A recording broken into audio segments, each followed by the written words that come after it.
custom live streaming service. Yeah, we are about there. Are we live? When will I know we're live?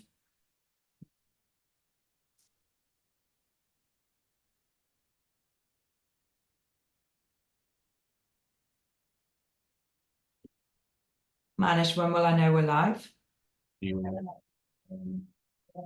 You're going live. Okay, we are live. Hello and welcome to the Sarah Simmons Show.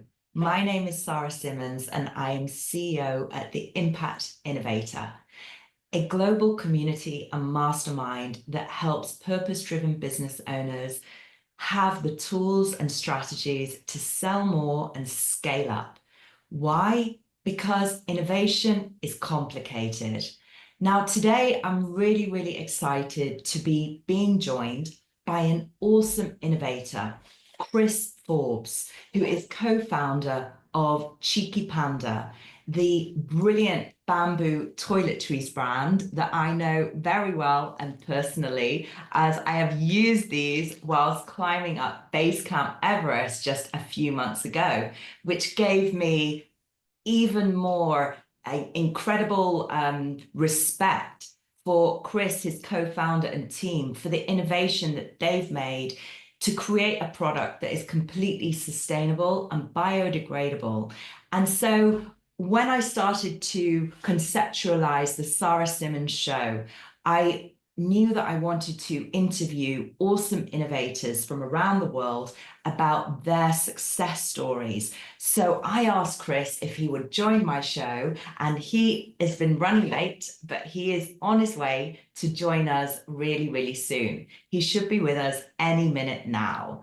So while I'm getting to know you, it would be really great if you would like to say in the chat what you do, questions about your business, and questions that you have in mind for Chris, as the journey of creating an innovative brand and business is super challenging.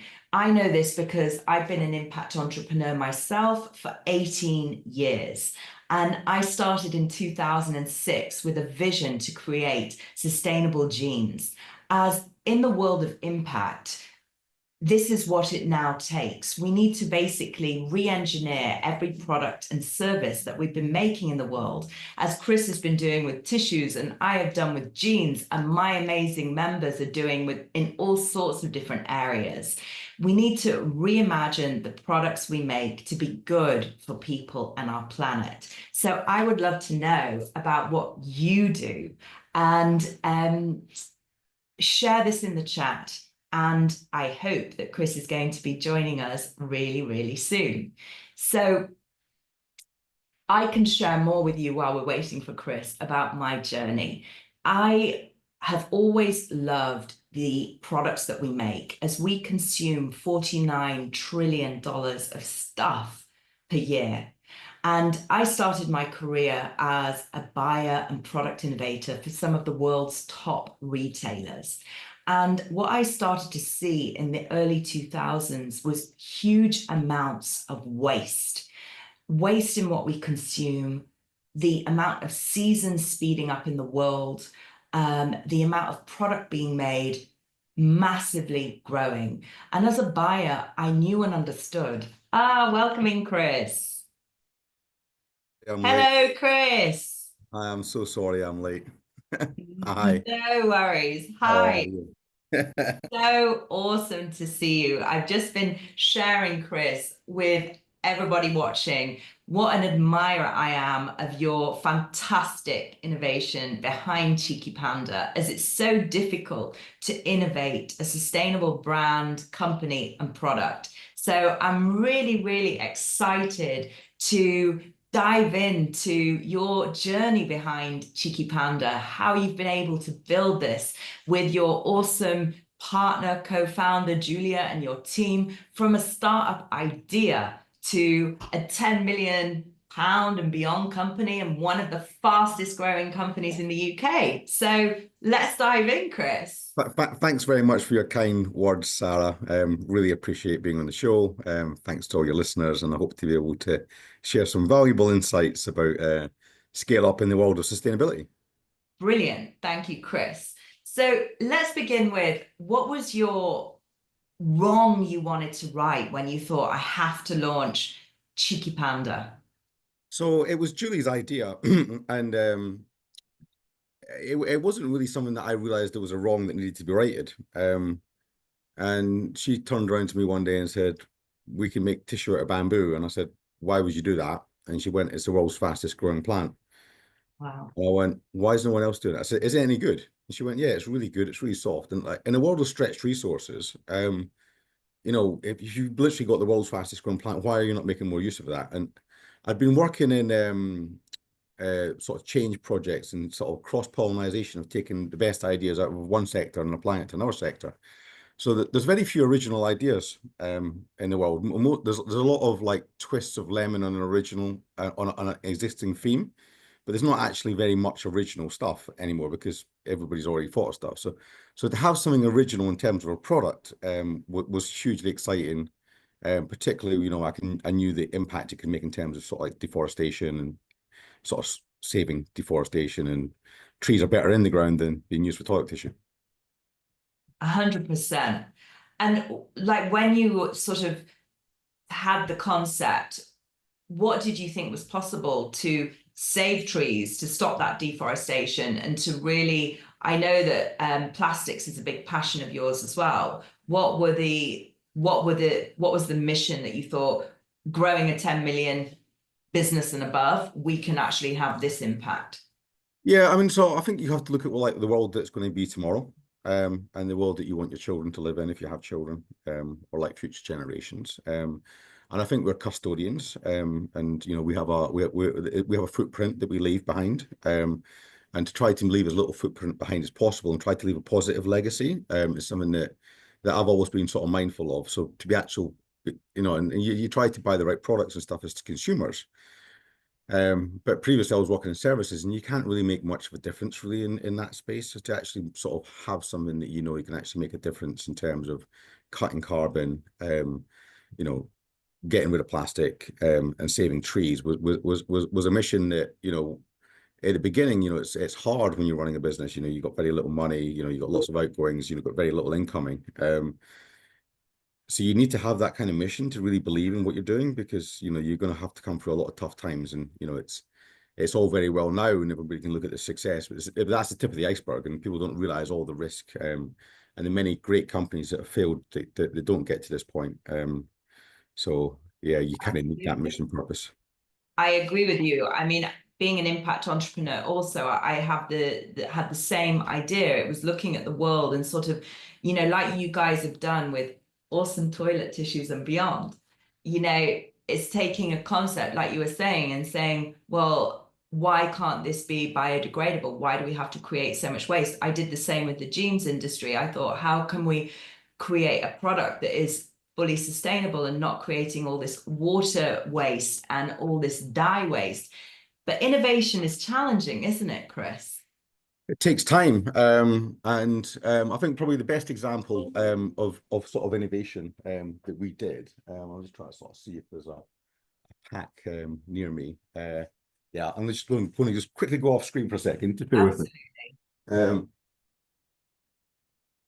Don't you love Chris's hat, everybody? I think he looks fantastic. You flatter me, right? So in 2018, right, we were turning over about £100,000 a month, and 50% of our revenue was coming from packs of toilet tissue. Now, these were wrapped in plastic. These lines were wrapped in plastic, and we were kind of using like a biodegradable plastic, but we started to get into the research about biodegradable plastics, and we weren't really that convinced. And even though there was a story behind it, we didn't necessarily believe 100% of the story. So we discontinued our largest line in 50% of our revenue to go to paper, and without knowing what the returns would be like, because suddenly you're going from something that's very durable to like a paper product, and you've just lost 50% of your revenue in your company. Wow. Put it in paper. But we did it anyway, right? And we did it because we believed that was the right thing to do. And then within 3 months, we were then double the amount of turnover because people wanted that product. And sometimes it's just going to go with your gut, and it's kind of saying, you know what? we know this is the right thing to do, so we should just go with it anyway. And I'm pretty sure if I tried to do the same move these days, my operation and my finance team would have a heart attack. That's the thing. And Like, tell me 100 reasons why I shouldn't do that. But we didn't have that senior team to do that risk management control at that point in time. So we were like, you know what, we're just going to do it anyway. You know? how do you overcome those feelings of doubt and like, oh, I don't know if this is the right move or not as an entrepreneur, because that's a real challenge. How did you make that? 50% of your revenue is huge. How did you say, gosh, we're going to do this anyway? It wasn't a business decision. It was an impact decision. And it was, who do we want to be? And if we want to be the best version of ourselves, then we have to have the power and conviction. It's like, politicians can often get culpable of this, is do as I say, but not as I do. And we really want to do as we do, as we say, and we really want to be accountable to, what our mission is, and like, what we do and how we do it should be the highest standard. And that's one of the reasons why we became a B Corp, and, we're constantly recognized as like one of the top sustainable companies in the UK. And how important do you think that is for being able to, how important is that real, authentic, we're going to stay true to our mission today against the backdrop of so much greenwashing? How important do you think? And I was just going to come on to that, because there's a lot of greenwashing out there, right? And there's a lot of people that just basically say stuff because it sounds good, but they know that it's not really true, right? And they know it's more like a marketing message. And there's no real, there's a bit of sort of like governance and controls around it, but it's not really enforced.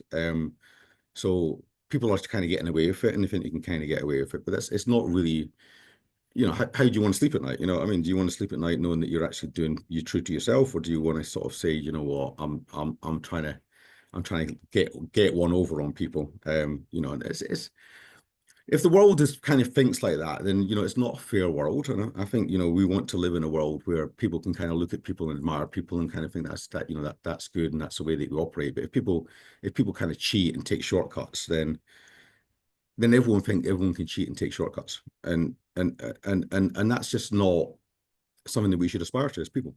I agree. Let me ask you a question. Do you think that the customer knows real over fake, someone who's really doing it genuinely or not? I believe they do. And I believe that's part of your real success. People aren't stupid. Agree. And people might like to think people are stupid. But the reality is I talk to a lot of people. And I've got my real ears to the ground, from like a receptionist to a janitorial person to, an executive in a company. And people are kind of streetwise and worldly wise, and you can in frank conversations, people will just tell you what they feel. So this kind of notion that you can kind of fake it, you can fake it till you make it. It's not true. Agree. In my journey, I was a buyer for some of the world's top retailers in the UK, including Harvey Nichols and River Island. And it was actually a long time ago in the early 2000s that I started to see, hold on a minute, so much of what we buy is the emperor's new clothes. And there was screaming inside of myself, it's fake, it's fake, it's fake. Why is this company's brands pretending to do good, pretending to care when they don't? And that's when I took the journey into impact. And it's something I see more and more, that the customers know, like you said, and it's the brands that absolutely are authentic, that are going to really last through. Now, as we see old brands, giants falling by the wayside. Well, I think you can look at sort of like companies like P&G or Glaxo or sort of Unilever and Pepsi Cola, and you'll see that they are the largest contributors to plastic waste in the world. Mm-hmm. And then they'll come around, oh yeah, we're making this ocean plastic bottle. Oh yeah, we only made 100 of these. 99.999% of our stuff is not being recycled. And that's only so long that it can last. And it's consumer behavior, right? So the retailers have got a part to play in this as well, right? So the retailers, all right, you've got close relationships, right? But you got to be able to listen to what's actually happening in the market. And yesterday, we were the #1 tissue brand on Amazon in the UK. Really? So we outsold Andrex. Wow, Chris. Right. So I mean, and that's massive. And we don't have anything near the budgets that they have. We're not in the big retailers. So that just shows you that actually consumers want this product. And they want it en masse. And Do it's you kind think of like it if we is a dive, little, can you we know, it's dive deep into that? Because that is such a huge achievement. Like, wow, congratulations to you and your team. Like, how do you think, do you have any data, any feedback? What is it that's made you #1? Is it your story, the brand story? Is it but the first and foremost, right? We produce top quality products. So our products are better than already exist in the market. And then we've made those products available at a price point that's affordable for the mainstream. Now, we didn't want to be a brand that just kind of had sold products that were for the 1%, yeah, either in price point or just because they were low quality, but yeah, we'll sacrifice the quality because, and what we wanted to do is we want to make sustainability made easy. And we yeah, want to have like messages that are, there's a lot of bad news in the world. I stopped listening to news just because it's just like so yeah, negative and this 24-hour news culture of just there's lots of great news stories and we just don't talk about the good news. We just talk about the bad news. And I'm a glass full half guy and I always like to try to look at the positives and not look at the negatives. And what we want it to be is we want it to be that family friend. We want it to be something that exists in the household, whether it's like baby products, whether it's beauty products, whether it's household products that people can look at and have a little smile and go, do you know what? Everything else might be going whatever, but this bit over here is nice. And if we can have brands like us that kind of do that mission and that journey and kind of go, do you know what?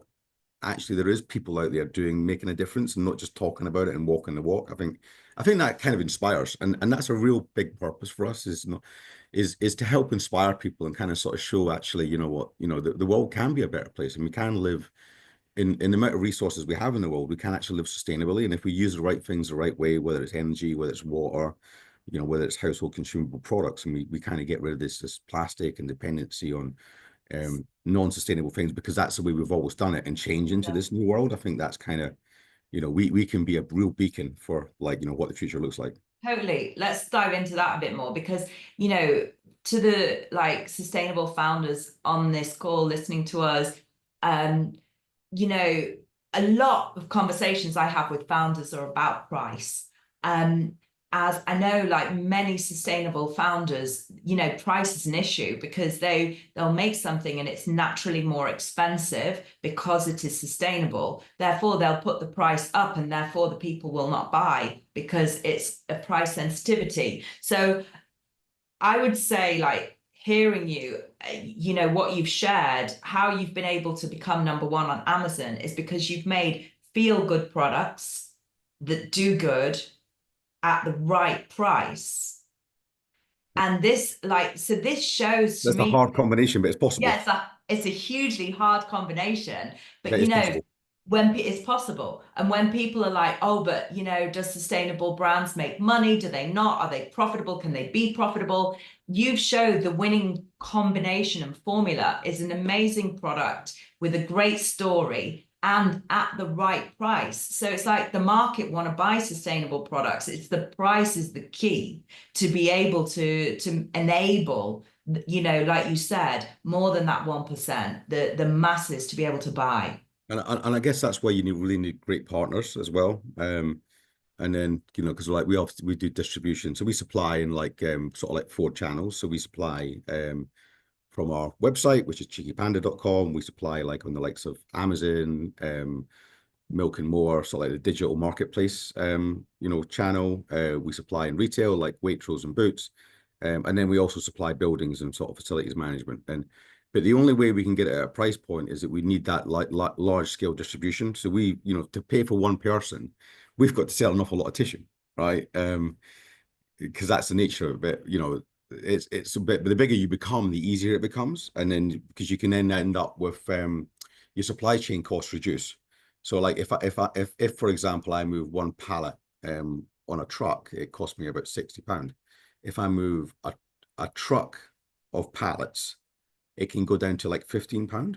And those economies of scale can really make a difference. So and for me, it was always about trying to get as big as possible. One, because we make a bigger impact. I think we must have saved about 1 million trees by people buying our products. About 1 million trees are cut down a day, right? So we are making an impact. We can measure that impact, but there's a lot more we can do. But certainly having the right partners that can deliver scale and get you the right price, because at that scale, then suddenly you can pass that price saving on to the consumer. That's what I was going to ask you. So back to the sort of early days, when you didn't have that large scale distribution, how did you sort of cost engineer the product so that you could make it a great price to attract the distributors to then go mass? We didn't pay ourselves for 2 years.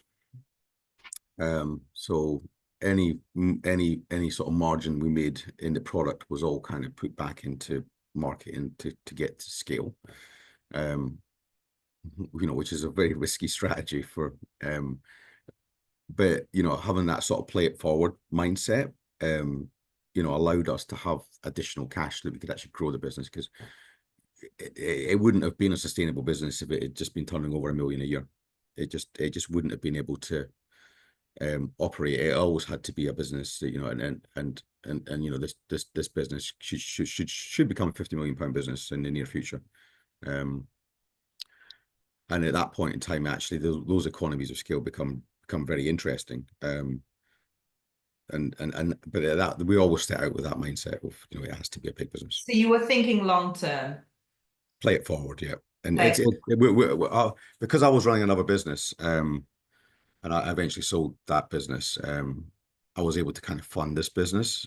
So I was in a very fortunate position. With the work that I'd done in my previous life, I was able to kind of leverage that to kind of create this. So, I mean, very entrepreneurial. But a lot of people, if you just kind of sort of quit your day job to kind of do something like this, it probably would have been a bit too much. Yeah. Unless you had a lot of savings.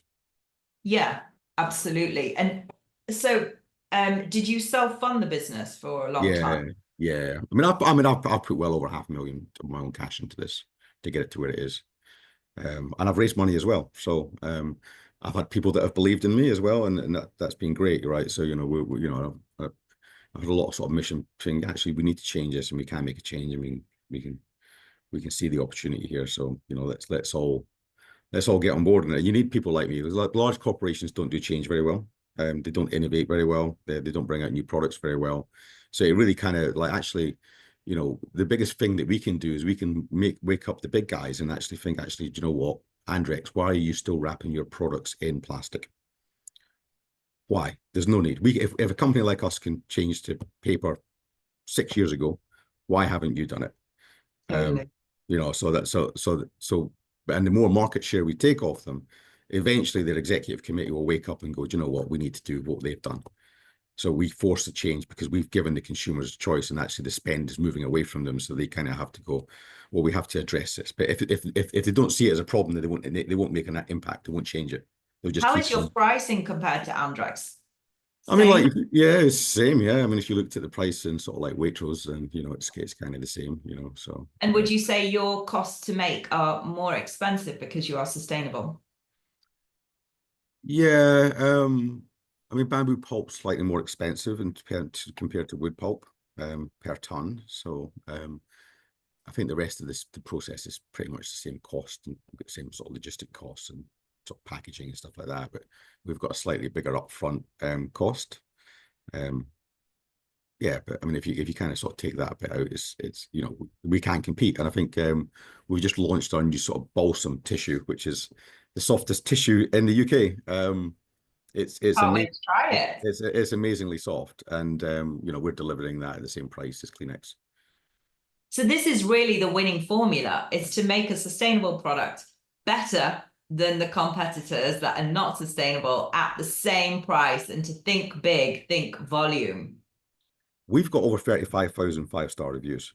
And I'd encourage anybody that's sort of listening to this to look at some of those reviews and see what people are saying. right? And you will say that like lots of them have got sensitive skin. They say, I don't get any irritation from your products because we're not putting any chemicals in our products. You know, we're just using all natural bamboo. And people just love the quality. And if you looked at Andrex or you looked at Kleenex and you looked at their reviews, and then you compared them to our reviews, we have got much better reviews. And so, yeah, it's a better product. Better product, sustainable, and the same price is key.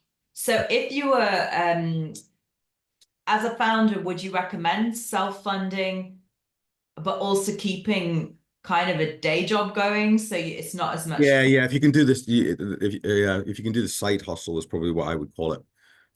I mean, I still run my business 3 years with Cheeky Panda, and then I sold that business in my headhunting business in 2019. So I still was having additional income coming in to pay like mortgages and bills, and you know, even though we weren't taking a wage out of Cheeky Panda, there was still money coming in. If we weren't sitting with money coming in, I just think it would just be very, very tough, and it becomes an inflection point. I loved what James Watt at Brewdog done with like Punks for Equity. So you can actually test products in market without having to necessarily give up your job and take all that risk. And you know, once you can see it does actually get some traction, or you can sell it in marketplaces and it's kind of working, there'll be a point of saying, you know what, actually I can take a, you know, I can there's enough money there that I can take a wage out of it, I can pay my bills, and I can kind of sort of make it go at it without just kind of just diving, you know, 2 feet in. Because risk is fun, but you know, you've also got your mental health to think about as well. And I think if you can kind of, you know, be pragmatic, the people that are the most pragmatic people are the ones that are most likely to be successful. That's brilliant advice. And what was the point where you decided you were going to raise money for the business? Well, banks don't give you money in the first 3 years of your business. And then we were running like a 9-month supply chain cost. So we were purchasing goods, we were having to wait to get paid, and that cycle was about 9 months. So when we started doing £20,000 a month in revenue, we were running £180,000 worth of supply chain costs. And then you could suddenly see that going to 50, and I'm, oh my God, I'm going to have, you know, and then to 100. So you're like sitting with like £1 million worth of supply chain costs. Wow. And the bank's not going to give you that money, not in the first 3 years. So we were like, well, we have to, if so we've got a great story, but actually we can't keep up with the pace that it's growing. So we had to raise money in order to be able to sort of fund the sales channel. And you know, and now that you sort of become, I think once you become sort of past 5 million, financing becomes a lot easier. But I think in sort of certainly in the early stages, you know, you need to either have like a short working capital cycle, or you need to have enough money to be able to fund that supply chain cost. Cash is king is one of my key It's my phrases. dad's key phrase as well. Absolutely. He taught me very well. Now, Smart man then. yeah, absolutely. With the innovation, when you first built Cheeky Panda, and you were sort of going to those big distributors to buy your product, what was the biggest challenge? And it still is educating people, you know, like why bamboo is best, right? Why, I can feel it. Oh, but why? And everyone keeps asking me why, you know, it's so because everyone's, I've been working with these people for the last 10, 20 years. You know, why should I change? And I think in the UK, we can kind of be very sort of not necessarily fast movers and change. You always kind of want to see someone else do something before you kind of adopt it. So I think the adoption curve is a lot slower than say America, for example. Yeah. So how did you get over that hurdle? We're still trying to get over that hurdle because if we were over that hurdle, we'd be in some of the major retailers, which we're not. But you know, some people get it, and some people are still on that sort of journey about, well, you know, still trying to need convincing. So the major retailers, even though you're number one on Yeah, Amazon, it's nuts, isn't it? it's nuts. And you hear that We got so much data. We have got so much data. We got so many reviews, and what's even their reason for saying, you can put it in front of them, and they go, "Yeah, it's a better product," and they still don't list it. and there's no reason. I don't speculate. You know, eventually it should happen at some point in time. It should happen soon. You'd hope so. You'd hope that they can. Well, actually, like Amazon then ends up winning, right? So, I think the paper category in retail is in decline. It's not because the paper category is in decline. It's because Amazon's eating the retailer's lunch. You know, so at some point the retailers have got to look at that data and go, well, why is Amazon taking a big share in paper? It's because they're listing products that people want, and we're still sticking to the stuff that a certain generation wants, but the younger generation doesn't. And everything's being sold on promo. And it's like, it's false economies of scale if you're selling things on promo all the time. And then people are just going to buy what's ever on offer. They're not brand loyal. Yeah.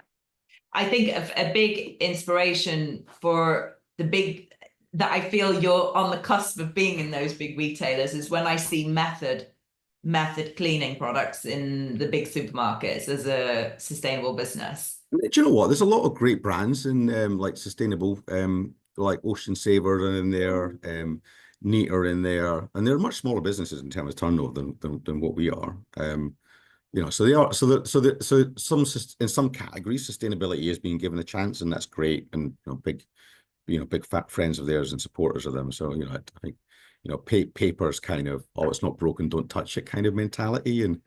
But if change is inevitable in any sector, so it's just a matter of time.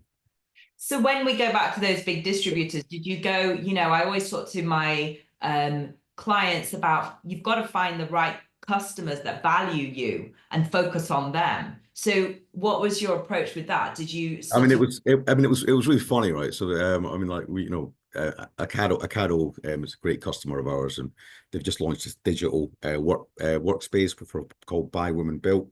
So it just basically features women founder products. Wow. So it's a lovely story. But when we started working with them, we said, we'll sell you a pallet. They said, we don't want to buy a pallet, we want to buy a case.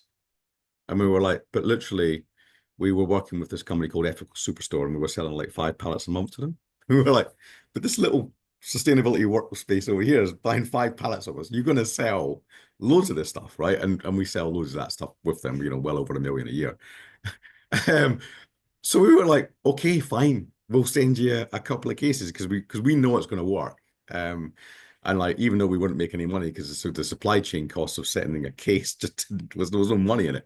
And we were like, well, okay, we're fine. We just need to get listed. We just need to get it listed, and then it will soon move up to the economies of scale that it is now. Where it does work. And I think sometimes you kind of, you need to just show the partner that you're here. You're here to work with them. You're here to support them, and we're a great success story with them now. Absolutely. And then, so it's about sort of investing your time and energy with the right kind of partner who are going to value you and sort of leave the people who don't get you till another day. And I think there's adoption curves, and then you've got you got early adopters, and then you got early majority, and then you got late majority, and then you got laggards, which are kind of at the end of the curve. Sometimes you kind of, I would say that we're early majority now, so we're kind of getting, that I think 25% of people in the UK have heard of Cheeky Panda, which is great brand penetration for a brand. That's great visibility, particularly as we're not in a lot of major retail. Amazing. So to be able to get that sort of number, so if you can then get like more retail listings, and that's going to go up to above 50%, and will become a household name. So, and how did you get your brand name? How do we know about you, Chris? I mean, it is amazing considering you're not. I know your hat. This hat has got me well over £1 million worth of media. Yeah. Because if I'm in a group of, say we're in a cohort of like sort of 10 companies being talked about in sustainability, guess whose picture they're going to use? Yes. They're going to use a guy with a panda hat. Absolutely. Is it custom made for you? Yeah, I mean, we don't wear, much to some people's disappointment, we don't all wear them in the office all the time. Because everyone's got one though. Yeah, so but well, when we're doing events like this, we're sort of rock the brand, and Richard Branson said we're the brand, and we took that literally. You are. I mean, and it is just amazing branding. It's so visual. I talk to as well my clients about the importance of visual appeal to build a standout brand. And I feel like that's the reason, like you said, it's the Panda. It's why people know you. And if you look at the back of the packaging, right, you know, like Yeah. so you look at the back, we tell the story, right? We tell the why. So you've got a lot of real estate on your product to kind of engage your consumer. And, you know, I know like people said I will never switch off Cheeky Panda. And even if something's on promo, they won't buy what's on promo. They'll still buy Cheeky Panda because they believe in the purpose. Absolutely. And I think, again, that comes to a great product and a great price, because there are other sustainable brands out there in your space, but their prices are very expensive.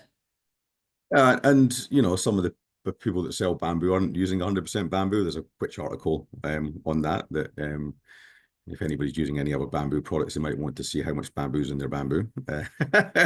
It's authenticity. It kind of is, you know, it's kind of going back to that and you know, doing the right thing well. Yeah. And if you were to go back to the beginning of your journey, what advice would you give yourself and Julia and the team to do differently? Every day's a school day.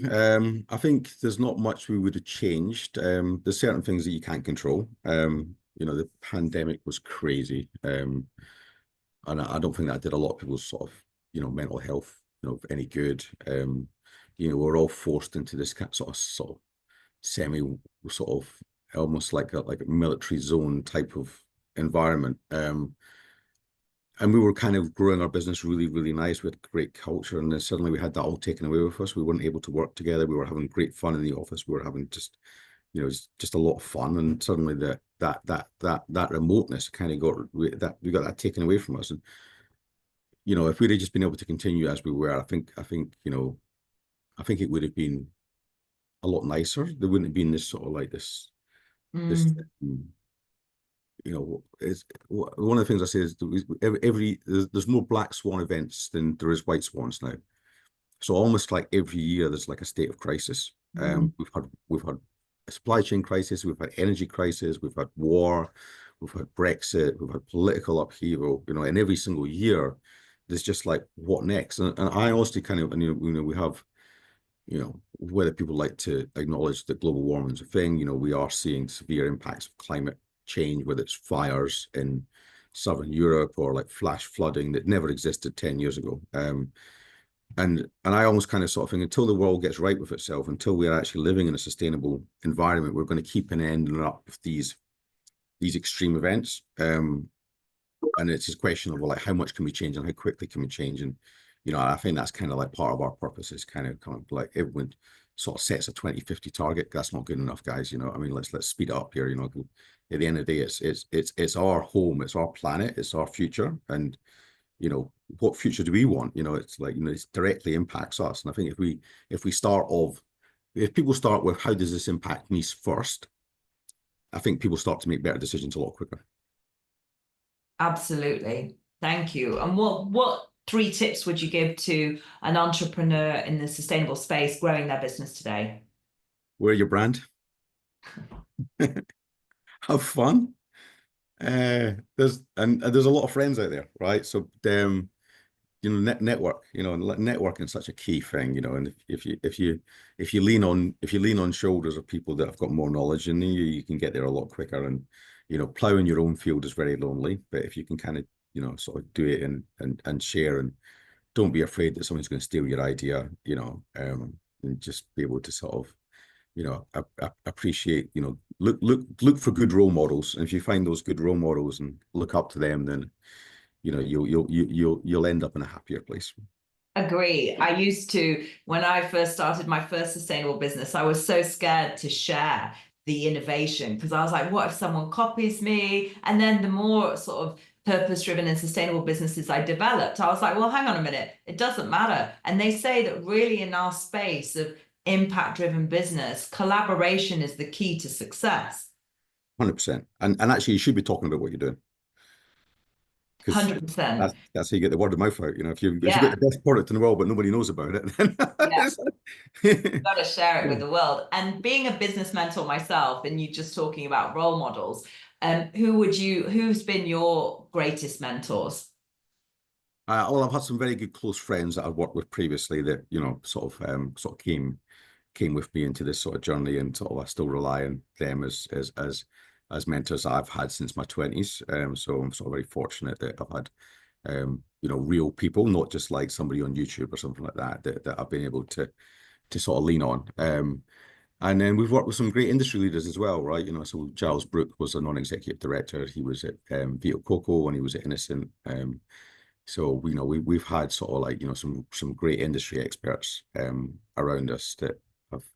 And Simon Duffy's one of my non-executive directors. He created the Bulldog skincare brand that's everywhere. And you know, he's people that have been there and done it and walked in our shoes. And I think that's such an important thing. Is it can be lonely sometimes being an entrepreneur, because you know you do carry a lot of weight on your shoulders, but there's a lot of reward and there's a lot of risk. So you know, if you can have you know really good role models and you know, it's good mentors you know, that have been there and done it, I think that's it will help.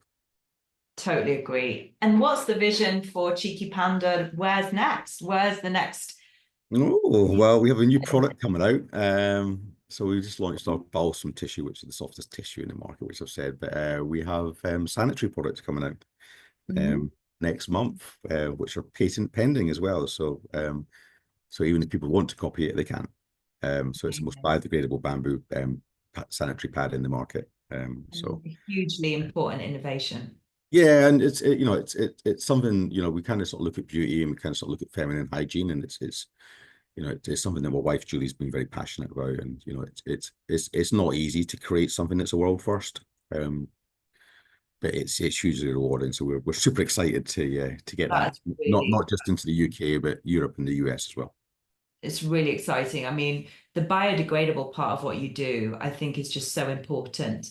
When we first met, I mentioned being in Base Camp Everest and taking your tissues with me because I wanted to make sure that I wasn't leaving a trace as I went. So I'm just so impressed that you've been able to create innovation that's. I mean, I'll give you a great story. So in 2018, one of the ex-members of the SAS got in touch with us because he was going to row the Atlantic solo.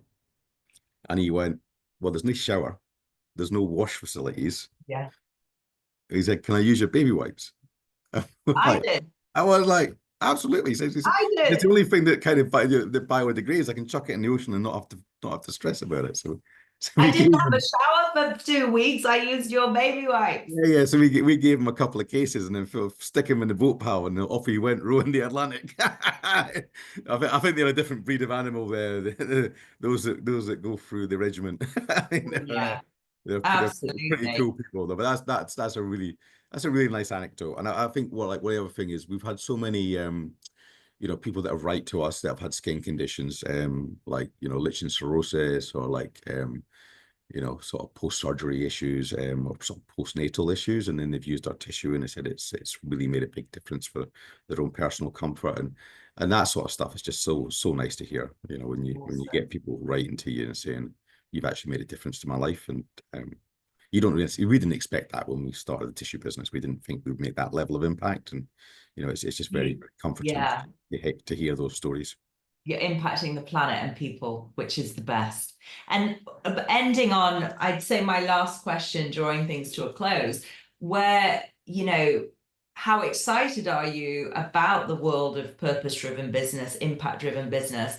How big do you think the opportunity is in real terms in the next 5 years for the founders who are on that journey, who maybe are also, you know, struggling? They're like, I don't know, shall I keep going? Shall I not? Or people who are thinking about creating a business.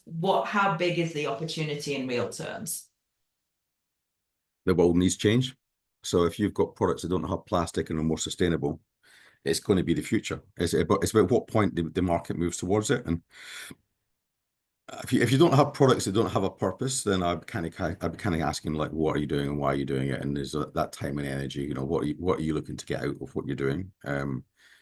And what sort of legacy do you want? So I think if you can kind of sort of see that, you know, I believe that ESG is the future. And I think ESG products are going to be the same type of products that are going to, what we've seen in tech at some point. There'll be this green wave that comes, and there'll be this massive green adoption, and it's just a case of when. So if you're ahead of the curve, you know, when we started selling bamboo tissue in 2016, people said, we don't need bamboo tissue. Why would you do bamboo tissue? And now people go, bamboo tissue is great. But, Absolutely. you know, like, so you just got to kind of like, you know, almost kind of play it forward. And listen, not everybody gets it right, and sometimes you're too early. And that can be very frustrating. But I think, you know, if you do get the timing right and you get the right product into the market at the right time, you need a bit of luck. And if you get the luck, then yeah, you can be successful. I think there is luck to it, but there's also a formula. And that's what I teach entrepreneurs and founders. And I feel that you've really validated the formula today. If we were to summarize it, it's about having a really clear mission. It's about having a really clear vision in terms of scaling, distribution, going big. It's about having a very clear innovation. It's about having a visual brand with strong visual appeal. It's absolutely about hitting on the right price so that you're not more expensive than non-sustainable competitors. And then, yeah, it's about as well having a brilliant story. So you've actually, I think there is a little bit of luck with it, but it's also that you have built a fantastic winning formula for success behind the business, Chris. Yeah, I mean, thank you. I mean, like, the harder the work, the luckier the luckier you get, is what I say. So if you're not prepared to put the effort in, then don't expect it to fall on your plate, you know. And like I said, success is an iceberg, you know. I mean, you know, It's see all this stuff underneath it that kind of makes it all happen. You can't see that stuff, you know, but that's the yeah, and the mentors that you've had have helped you. Like, I think this is why I really believe in mentorship, because it just helps you on the journey. So you can, that the struggle can, at least we can learn from a guiding light and guiding lights out there that have done it quicker. Hence inviting you to this show. Yeah, and waypoints is an important thing. Is don't set for your waypoint should never be too far ahead of you.